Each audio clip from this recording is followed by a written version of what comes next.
Le soleil du matin baignait le petit village de Val-des-Bois d'une lumière dorée, annonçant le début de la foire annuelle tant attendue. Les rues, habituellement tranquilles, bouillonnaient maintenant de l'agitation des habitants et des visiteurs qui se préparaient pour le grand événement. Des stands colorés étaient dressés, exposant des produits locaux de l'artisanat aux friandises typiques de la région. Au centre de la place principale, un immense enclos en bois attirait l'attention de tous. À l'intérieur, un magnifique cheval noir se débattait furieusement, ses yeux sauvages brillant d'un mélange de peur et de fureur. L'animal était connu sous le nom de Tonnerre, un nom qui faisait écho à la puissance et à la férocité de sa nature indomptable. Les habitants les plus âgés chuchotaient entre eux, se remémorant les légendes sur le cheval qui errait librement dans les montagnes autour du village depuis des années. On disait que Tonnerre était le fils du vent et de la nuit, rapide comme l'éclair et aussi imprévisible qu'un orage d'été. Sa capture pour la foire avait été un exploit extraordinaire, réalisé par un groupe de cow-boys expérimentés qui portaient encore les hématomes de l'entreprise. Parmi la foule qui se rassemblait autour de l'enclos, un garçon de 11 ans observait le cheval avec une curiosité silencieuse. Thomas, connu pour son comportement calme et distant, était différent des autres enfants du village. Ses grands yeux bruns, toujours attentifs, semblaient voir le monde d'une manière unique. « Thomas, ne t'approche pas trop près », cria Pierre. Son père, un homme d'âge moyen, avec des rides profondes autour des yeux, fruit d'années de travail sous le soleil dans la petite ferme familiale. Mais Thomas entendait à peine. Ses yeux étaient fixés sur le cheval, observant chaque mouvement, chaque respiration haletante de l'animal. Alors que les autres ne voyaient qu'une bête sauvage et dangereuse, Thomas voyait quelque chose de plus, une créature effrayée, confuse et par-dessus tout, incomprise. Le garçon fit un pas en avant, ignorant les murmures alarmés autour de lui. Son père tenta de l'atteindre, mais la foule les séparait. Thomas s'approcha de la clôture, ses doigts effleurant légèrement le bois rugueux. À ce moment-là, quelque chose d'extraordinaire se produisit. Tonnerre, qui jusque-là hennissait et se débattait furieusement, se calma soudainement. Le silence tomba sur la place comme un lourd manteau, interrompu seulement par le gazouillis occasionnel d'un oiseau lointain. Les yeux du cheval, noirs comme du charbon, rencontrèrent ceux de Thomas. C'était comme si un courant invisible les connectait, transcendant les barrières entre l'homme et l'animal, entre le monde du silence de Thomas et le chaos de la foire. Thomas tendit la main, ses doigts tremblant légèrement. La foule retint, son souffle craignant le pire. Mais à l'étonnement de tous, Tonnerre s'approcha lentement, son museau touchant doucement la paume ouverte du garçon. « Impossible !» Harep murmura quelqu'un dans la foule. Pierre, qui avait finalement réussi à se frayer un chemin jusqu'à son fils, s'arrêta brusquement, bouche bée devant la scène qui se déroulait devant lui. Thomas sourit, un sourire rare et radieux qui illumina son visage d'une manière que son père n'avait jamais vue auparavant. Le garçon commença à caresser le museau du cheval, ses mouvements doux et assurés, comme s'il l'avait fait 1000 fois auparavant. Tonnerre ferma les yeux, semblant apprécier le contact. L'animal qui, quelques minutes auparavant, semblait capable de faire tomber les murs de l'enclos, était maintenant aussi calme qu'un poulain nouveau-né. « Comment as-tu fait ça ?» demanda Pierre, sa voix à peine plus qu'un murmure. Thomas regarda son père, ses yeux brillants d'une joie que Pierre voyait rarement. Le garçon ne répondit pas avec des mots. Il ne le faisait jamais, mais son regard disait tout. Il avait trouvé une connexion, une compréhension qui allait au-delà des mots. La nouvelle de l'événement extraordinaire se répandit rapidement, ça dans la foire. En quelques minutes, une foule encore plus importante se rassembla autour de l'enclos, tous impatients d'être témoins du miracle par eux-mêmes. Parmi les spectateurs se trouvait Madame Dupont, l'institutrice à la retraite, qui avait toujours eu une affection particulière pour Thomas. Elle observait la scène, les larmes aux yeux, se souvenant de toutes les fois où elle avait défendu le garçon contre l'incompréhension des autres. « Regardez, dit-elle à personne en particulier, ce que nos yeux ne peuvent voir, le cœur d'un enfant spécial le peut. » Au fil de la journée, Thomas restait à côté de l'enclos, apparemment inconscient du bourdonnement autour de lui. Il n'avait d'yeux que pour Tonnerre, et le cheval semblait lui rendre l'appareil, restant proche, du côté de l'enclos où se trouvait le garçon. Pierre, encore étourdi par les événements de la journée, décida de ramener Thomas à la maison quand le soleil commença à se coucher. « Allons-y, fils, il se fait tard. » À sa surprise, Thomas ne résista pas. Il dit au revoir à Tonnerre avec une dernière caresse et un regard qui semblait promettre « Je reviendrai demain ». Le cheval hennit doucement, comme s'il comprenait. Ce soir-là, alors que le village bouillonnait des histoires de la journée, la maison des Martin était étrangement silencieuse. Pierre observait, son fils qui semblait plus animé que d'habitude, dessinant furieusement dans son carnet. « Que dessines-tu, Thomas » demanda Pierre curieux. Thomas leva son carnet montrant un dessin étonnamment détaillé de Tonnerre. Dans les yeux du cheval dessiné, Pierre vit quelque chose qu'il n'avait pas remarqué auparavant. Une profondeur, une intelligence qui allait au-delà de ce qu'il aurait attendu d'un animal sauvage. « Tu le comprends vraiment, n'est-ce pas » murmura Pierre, plus pour lui-même que pour son fils. Thomas acquiesça, un petit sourire jouant sur ses lèvres. C'est à ce moment-là que Pierre réalisa que quelque chose avait changé. Son fils, qui avait toujours semblé si distant du monde qui l'entourait, avait trouvé une connexion. Et cette connexion avait 4 pattes et une crinière noire comme la nuit. Pendant que Thomas s'endormait, serrant son dessin contre lui, Pierre resta éveillé, son esprit repassant les événements de la journée. Il ne savait pas ce que l'avenir réservait, mais il avait le sentiment que la vie à Val-des-Bois ne serait plus jamais la même. Dehors, la nuit était claire et étoilée. Sur la place de la foire, Tonnerre restait calme dans son enclos, ses yeux fixés dans la direction de la maison des Martin, comme s'il attendait le retour de son nouvel et improbable ami. La foire annuelle de Val-des-Bois avait à peine commencé, et il y avait déjà une histoire à raconter pour des générations. Une histoire sur un garçon silencieux, un cheval sauvage et le pouvoir transformateur de la compréhension mutuelle.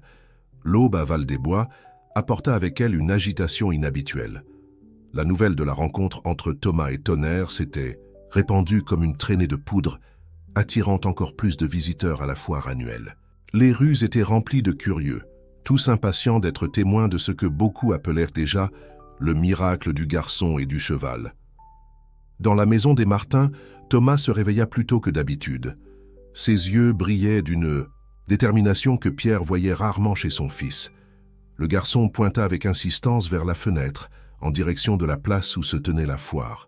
« Calme-toi, fils, » dit Pierre, essayant de cacher sa propre anxiété. « D'abord, prenons le petit déjeuner. » Tout en préparant le repas, Pierre ne pouvait s'empêcher de penser aux événements de la veille. En tant que père d'un enfant autiste, il avait toujours lutté pour comprendre le monde silencieux de Thomas. Maintenant, paradoxalement, c'était un cheval sauvage qui semblait avoir la clé de cette énigme. « Thomas, » commença Pierre, hésitant, « à propos d'hier, avec le cheval, comment as-tu… » Mais avant qu'il ne puisse finir, Thomas était déjà debout, tirant la main de son père vers la porte. Pierre soupira, reconnaissant la futilité d'essayer d'obtenir des réponses verbales de son fils. Les réponses, réalisa-t-il, devraient venir d'une autre manière. En arrivant sur la place centrale, ils furent accueillis par une foule encore plus importante que la veille. Les gens s'écartèrent, ouvrant la voie à Thomas, comme s'il était une petite célébrité. Des murmures de « c'est lui » et le garçon du cheval résonnaient autour d'eux.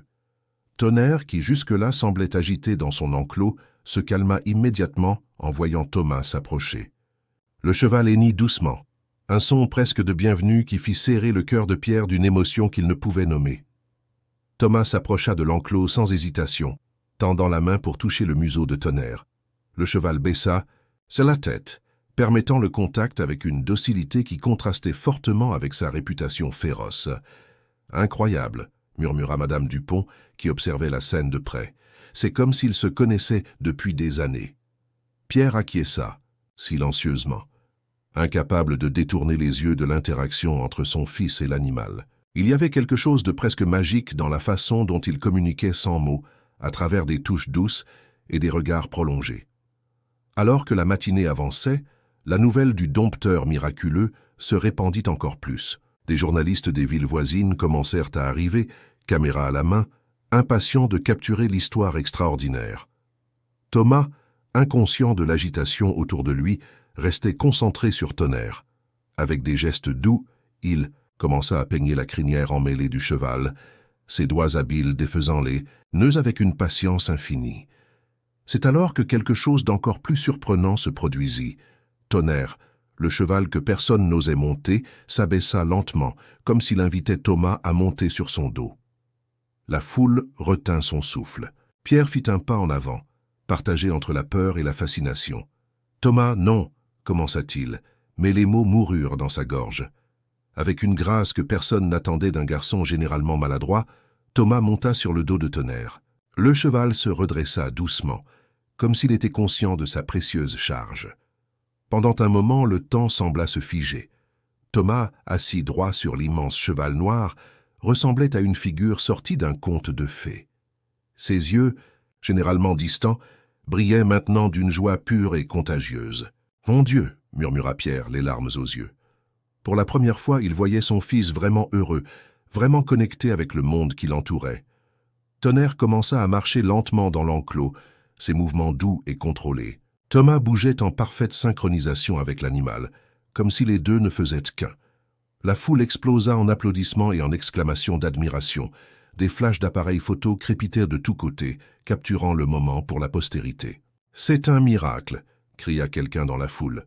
« Non, » corrigea Madame Dupont, sa voix chargée d'émotion, « c'est de l'amour, pur et simple. » Tout au long de la journée, Thomas et Tonnerre devinrent l'attraction principale de la foire. Des personnes de tous âges se bousculaient pour voir le garçon autiste qui avait dompté le cheval sauvage avec rien d'autre que de la douceur et de la compréhension. Pierre observait tout avec un mélange de fierté et d'inquiétude. Il était heureux de voir son fils si vivant, si connecté, mais il craignait aussi ce que l'avenir pourrait apporter. Comment protéger Thomas du monde extérieur maintenant qu'il était devenu le centre de l'attention? Alors que le soleil commençait à se coucher, Pierre s'approcha de l'enclos. « Il est temps de rentrer à la maison, fils, » dit-il doucement.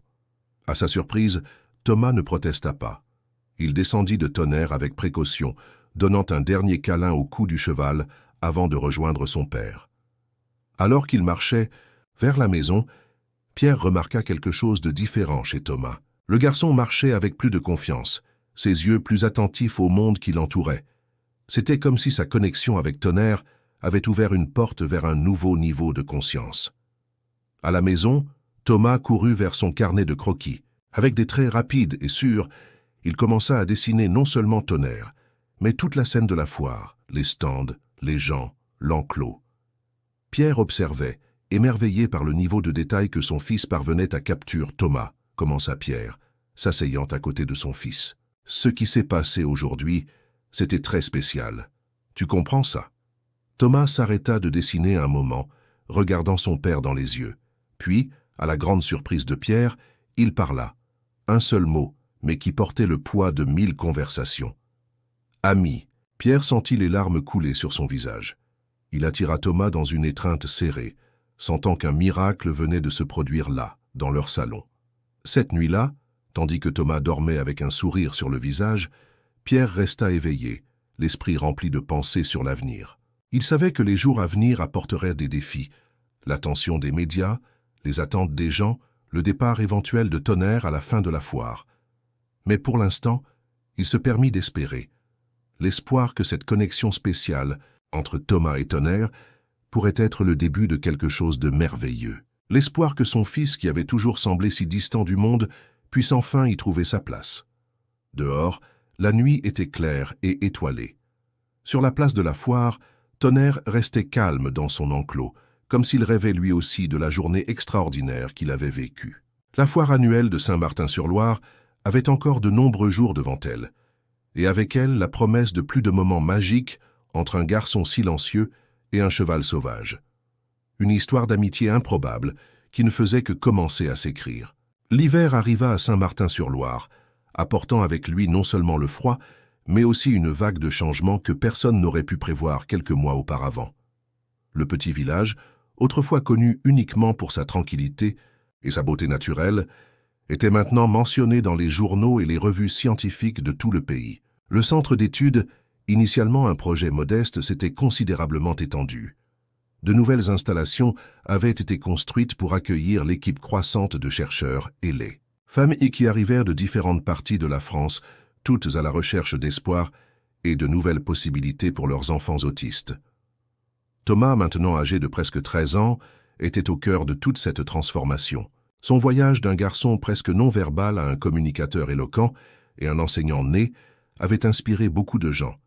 Mais avec la renommée et la reconnaissance vinrent aussi de nouveaux défis.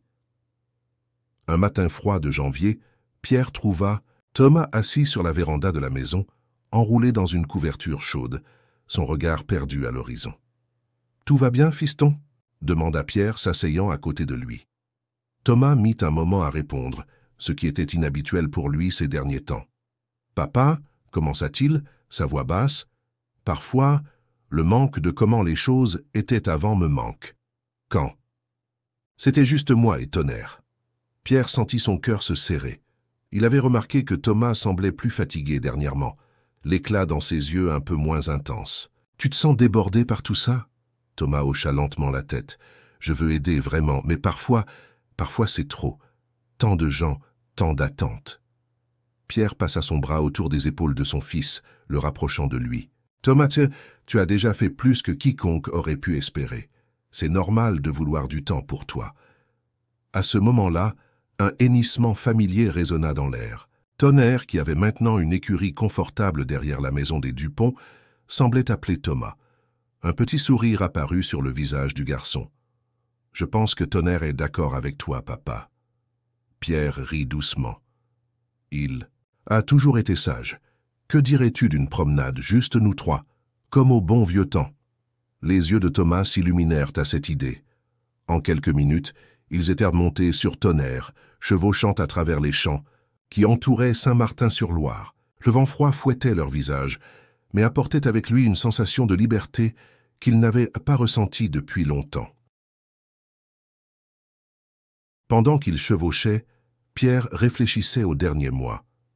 La vie à Saint-Martin-sur-Loire avait radicalement changé. Le petit hôpital du village disposait maintenant d'une aile spécialisée dans les thérapies pour enfants autistes. L'école locale avait mis en place des programmes inclusifs, inspirés des techniques développées par Thomas et l'équipe du docteur Olivier. Mais avec le progrès vinrent aussi les défis. La vie privée de la famille Dupont était constamment envahie par des journalistes et des curieux. Certaines personnes du village ressentaient les changements, craignant que Saint-Martin-sur-Loire ne perde son essence tranquille. Après presque une heure de chevauchée, ils s'arrêtèrent à un beau point de vue qui offrait une vue panoramique du village. Thomas descendit de Tonnerre et s'assit dans l'herbe, enlaçant ses genoux. « Papa, dit-il après un long silence, j'ai eu une idée. » Pierre s'assit à côté de son fils, curieux. « Quelle idée, Thomas? Et si nous élargissions? Le programme, pas seulement pour les enfants autistes, mais pour tous les enfants qui ont du mal à communiquer ou à se connecter avec les autres? » Pierre cligna des yeux, surpris par la profondeur de la réflexion de son fils. « Comment ça? » Les yeux de Thomas s'illuminèrent alors qu'il expliquait « Tonnerre m'a appris que la communication va au-delà des mots. Peut-être pourrions-nous utiliser cette idée pour aider les enfants ayant différents défis.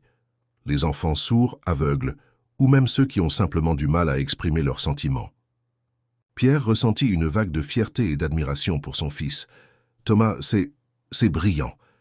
Nous pourrions créer un programme d'été, » continua Thomas, sa voix devenant plus animée. « Inviter des enfants de tout le pays, pas seulement pour les étudier, mais pour apprendre d'eux, pour créer un espace où chacun peut s'exprimer à sa manière. » Pendant que Thomas parlait, Pierre vit l'éclat revenir dans les yeux de son fils. Ce n'était pas seulement une idée, c'était une mission, un but renouvelé. « Tu sais quoi ?» dit Pierre en souriant. « Je pense qu'on devrait en parler au docteur Olivier. » Dans les semaines qui suivirent, l'idée de Thomas prit vie. Le docteur Olivier et son équipe furent enchantés par le concept, y voyant le potentiel de révolutionner non seulement l'étude de l'autisme, mais toute l'approche de la communication et de la connexion humaine. La communauté de Saint-Martin-sur-Loire, initialement hésitante face à plus de changements, embrassa le projet avec enthousiasme lorsqu'elle comprit son véritable but. Des familles se portèrent volontaires pour héberger les enfants visiteurs, des entrepreneurs locaux firent des dons de ressources, et même la mairie alloua un terrain pour la construction de nouvelles installations. Le premier camp d'été. De la connexion, comme il fut appelé, fut programmé pour juillet, coïncidant avec les vacances scolaires. La nouvelle se répandit rapidement, et en quelques semaines, des centaines de familles de toute la France s'étaient inscrites. La veille de l'ouverture du camp, Pierre trouva Thomas dans l'écurie de Tonnerre. Le garçon était assis par terre, adossé au grand cheval noir dessinant dans son carnet. « Nerveux pour demain ?» demanda Pierre, s'asseyant à côté de son fils. Thomas leva les yeux, un sourire serein sur son visage. « En fait, non. Pour la première fois depuis longtemps, je sens que je suis exactement là où je devrais être. » Pierre regarda par-dessus l'épaule de Thomas pour voir ce qu'il dessinait. C'était un portrait magnifiquement détaillé de Tonnerre, mais dans les yeux du cheval, Pierre pouvait voir le reflet de dizaines d'enfants souriants. « C'est comme ça que tu vois l'avenir ?» demanda Pierre, pointant le dessin. Thomas acquiesça. « Tonnerre m'a montré un monde dont je ne soupçonnais pas l'existence. Maintenant, je veux aider d'autres enfants à trouver leur propre Tonnerre, que ce soit un animal, un art, une musique ou n'importe quoi qui les aide à se connecter au monde. » Cette nuit-là, alors que Saint-Martin-sur-Loire se préparait pour le début d'une nouvelle ère, Pierre réfléchissait à l'incroyable voyage qu'ils avaient parcouru, d'un père désespéré de se connecter avec son fils à témoin d'une révolution dans la compréhension de l'autisme et de la communication humaine.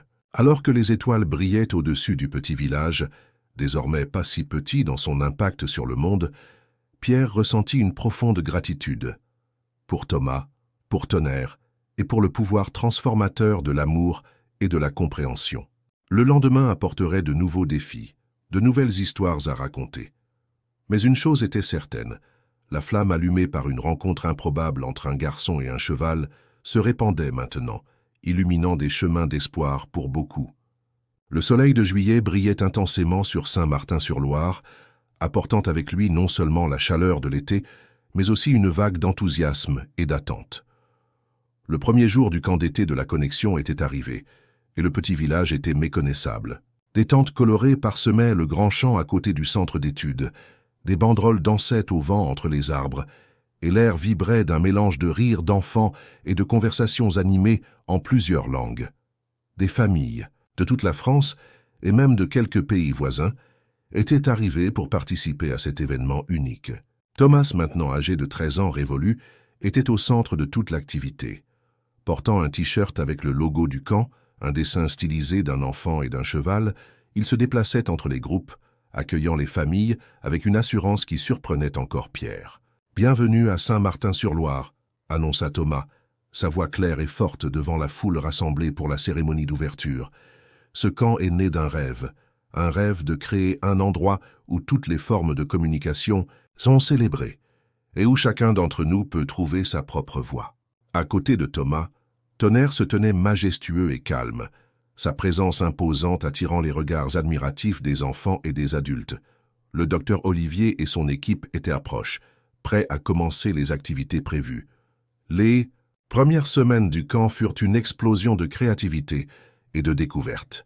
Les enfants aux capacités et aux défis différents furent regroupés en tribus, chacune avec son propre nom et symbole inspiré de la nature locale. Dans la tribu des Aras, Thomas travailla avec un groupe d'enfants sourds, leur apprenant à communiquer avec Tonnerre par des gestes et des expressions corporelles. Pour beaucoup, c'était la première fois qu'ils se sentaient vraiment compris par un être vivant en dehors de leur communauté. Dans la tribu des tortues, les enfants à mobilité réduite découvrirent la joie de monter à cheval, leur rire résonnant dans le champ, alors qu'ils expérimentaient une liberté de mouvement que beaucoup n'avaient jamais connue auparavant. La tribu des panthères réunissait des enfants autistes à différents niveaux du spectre. Ici, Thomas brillait particulièrement, partageant ses propres expériences et les techniques qu'il avait développées avec Tonnerre. Un après-midi, lors d'une session avec la tribu des panthères, quelque chose d'extraordinaire se produisit. Une fille nommée Léa, qui n'avait jamais prononcé un mot en 8 ans de vie, pointa soudainement Tonnerre du doigt et dit clairement « Beau cheval ». Le silence qui suivit fut brisé par les sanglots émus de sa mère et les applaudissements enthousiastes de tous ceux qui l'entouraient. Thomas s'agenouilla à côté de Léa, ses yeux brillants. « Oui, Léa, dit-il doucement, Tonnerre est très beau, et tu as une belle voix. » La nouvelle du miracle se répandit rapidement dans le camp, ravivant l'espoir dans de nombreux cœurs, Mais pour Thomas et l'équipe du docteur Olivier, ce n'était pas un miracle. C'était la preuve vivante du pouvoir de la connexion et de la compréhension. Au fur et à mesure que le camp avançait, de plus en plus d'histoires de percées émergeaient. Un garçon atteint de paralysie cérébrale découvrit qu'il pouvait s'exprimer à travers la peinture, créant des œuvres vibrantes qui capturaient l'essence de ses émotions. Une adolescente trisomique révéla un talent extraordinaire pour la musique, composant des mélodies qui touchaient l'âme de tous ceux qui les entendaient. Pierre observait tout cela avec un mélange de fierté et d'admiration. Son fils, qui avait autrefois lutté pour communiquer, était maintenant au centre d'une révolution dans la compréhension de la communication humaine. Un soir, alors que père et fils se promenaient ensemble dans le camp silencieux, Thomas s'arrêta soudainement.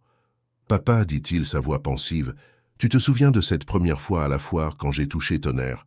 Pierre acquiesça, le souvenir encore vivace dans son esprit. « À ce moment-là, continua Thomas, j'ai senti comme si une porte s'était ouverte en moi, comme si, pour la première fois, je pouvais voir un chemin vers le monde extérieur. » Il fit une pause, regardant les étoiles au-dessus. « Maintenant, je vois ces enfants ici, et c'est comme si je pouvais voir des milliers de portes s'ouvrir, chacun d'eux trouvant son propre tonnerre, sa propre clé pour le monde. » Pierre sentit des larmes se former dans ses yeux. Il attira Thomas, dans une étreinte serrée, incapable d'exprimer en mots la fierté et l'amour qu'il ressentait. Le camp d'été de la connexion dura 1 mois, mais son impact promettait de durer beaucoup plus longtemps.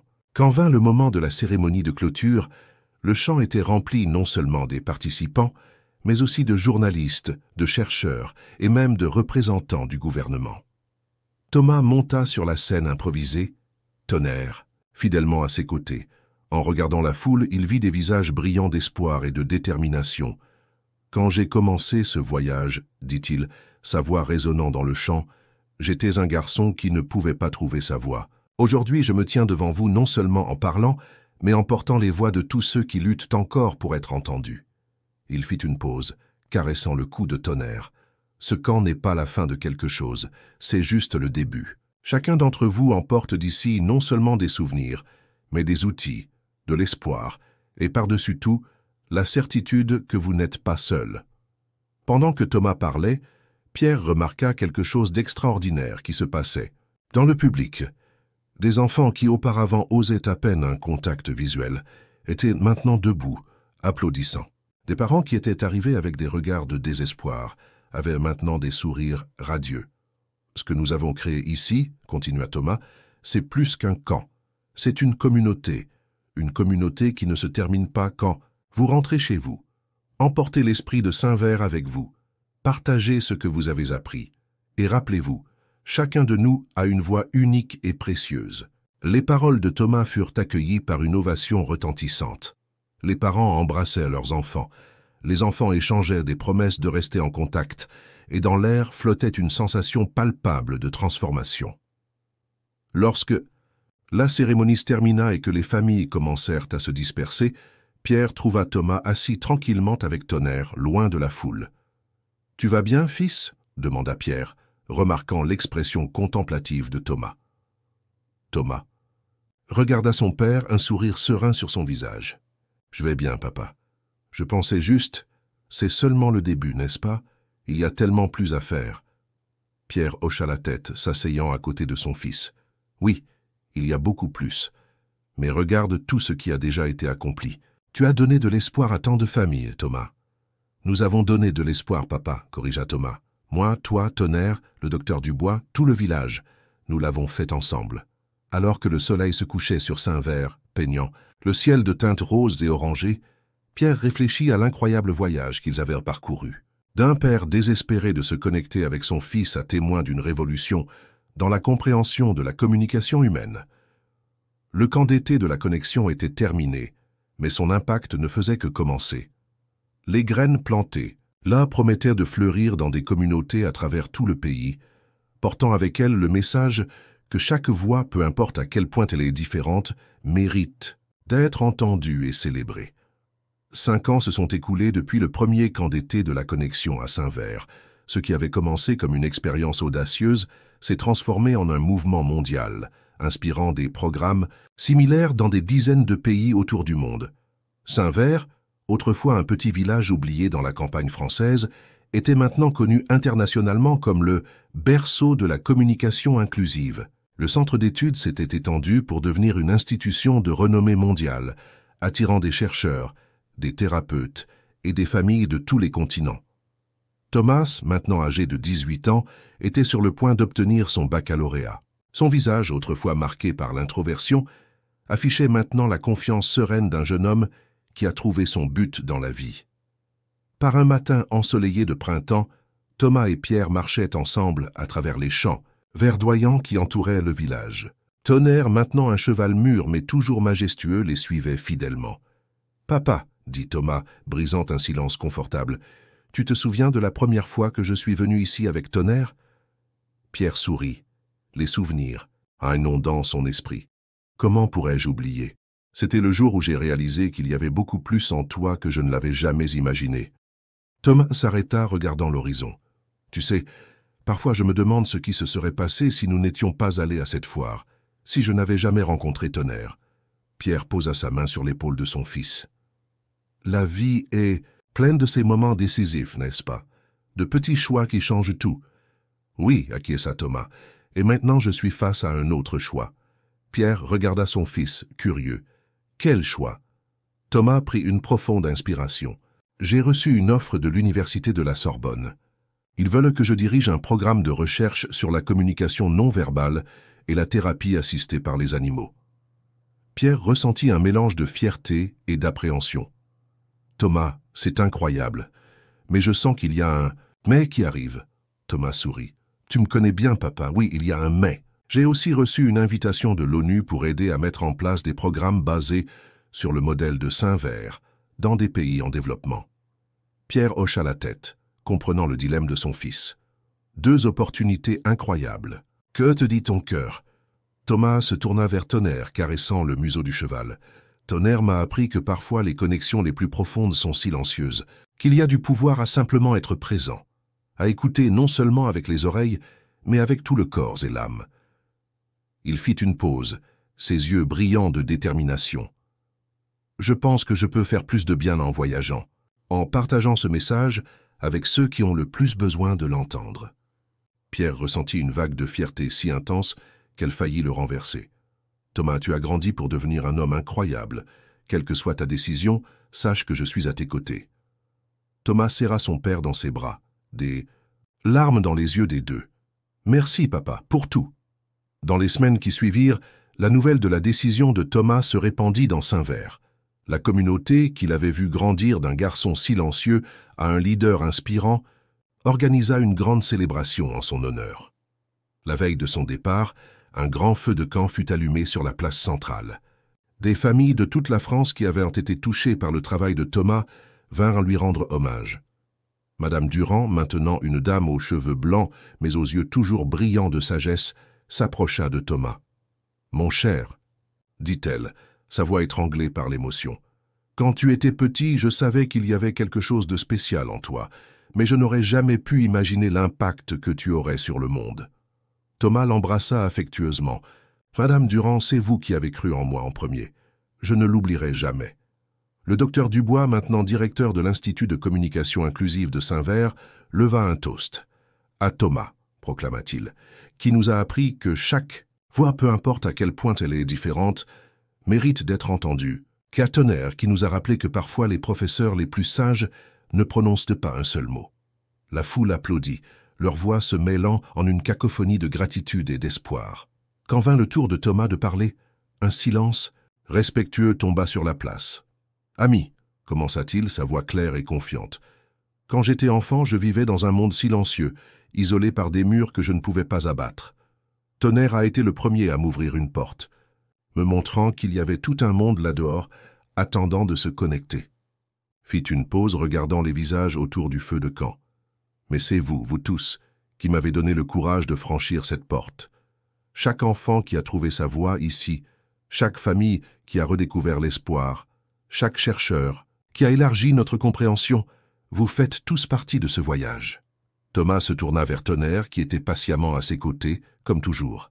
j'ai appris que la vraie communication ne réside pas seulement dans les mots que nous disons, mais dans la connexion que nous créons, dans les regards, les gestes, la simple présence l'un de l'autre.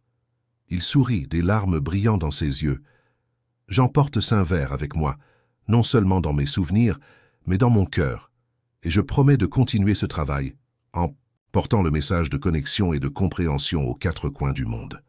Pendant que Thomas parlait, Pierre observait, le cœur débordant d'amour et de fierté. Il se souvint du garçon effrayé qui avait autrefois lutté pour établir un contact visuel et s'émerveilla de l'homme confiant et compatissant qu'il était devenu. La célébration se poursuivit tard dans la nuit, avec de la musique, de la danse et de nombreuses histoires partagées. Quand finalement la foule commença à se disperser, Thomas trouva un moment de calme avec Tonnerre. « Merci, mon ami, » murmura-t-il, embrassant le cou du cheval. « Pour tout. » Tonnerre hennit doucement, comme s'il comprenait chaque mot. Le lendemain, matin, alors que le soleil se levait sur Saint-Vert, Thomas se préparait pour son nouveau voyage. Avec un sac à dos sur les épaules et le cœur rempli de détermination, il serra son père dans ses bras une dernière fois avant de partir. « Tu vas changer le monde, fils, » dit Pierre, sa voix étranglée par l'émotion. Thomas sourit. « Non, papa, nous l'avons déjà changé. Maintenant, il est temps de répandre ce changement. » Alors que Thomas marchait vers l'horizon, Tonnerre l'observait depuis la colline, sa silhouette imposante se découpant sur le ciel du matin. Pierre se tenait à côté du cheval, ressentant un mélange de tristesse et d'immense espoir. « Il va s'en sortir, n'est-ce pas ?» demanda Pierre à Tonnerre, presque en attendant une réponse. Le cheval hennit doucement, comme pour dire « Oui, il va s'en sortir ». Et ainsi, alors que le soleil montait dans le ciel, illuminant les champs de Saint-Vert, une nouvelle ère commençait. Une ère de connexion, de compréhension et d'espoir. Tout cela parce que, des années auparavant, un garçon silencieux et un cheval sauvage avaient trouvé un langage qui transcendait les mots. L'histoire de Thomas et Tonnerre continuerait à résonner à travers le monde, rappelant à tous que la vraie communication vient du cœur et que chaque voix, peu importe à quel point elle est différente, a le pouvoir de changer le monde. Fin de l'histoire.